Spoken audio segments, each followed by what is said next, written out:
ماں نسلوں کو سنوار دیتی ہے۔ تھامس ایڈیسن مشہور عالمی سائنسدان بچپن میں بخار کے باعث وہ قوت گوئی سے محروم ہو گیا۔ ایک دن وہ اسکول سے آیا اور ایک سرب مہر لفافہ اپنی والدہ کو دے دیا کہ استاد نے دیا ہے، اپنی ماں کو دے دو۔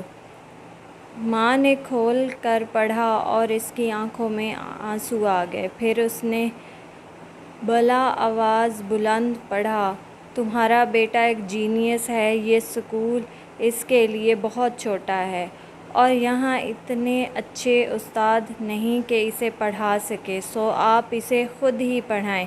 اس کے بعد اس کو پڑھانے کی ذمہ داری اس کی والدہ نے لے لی۔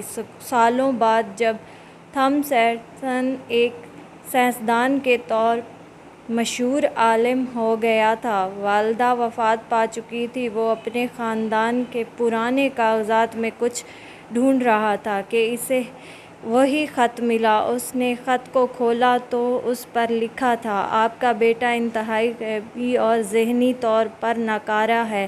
ہم اسے اب مزید اسکول میں نہیں رکھ سکتے۔ اسی دن ایڈیسن نے اپنی ڈائری میں لکھا، تھامس ایڈیسن ایک ذہنی ناکارہ بچہ تھا، پر ایک عظیم ماں نے اسے صدی کا سب سے بڑا سائنسدان بنا دیا۔ واقعی ماں نسلوں کو سنوار دیتی ہے۔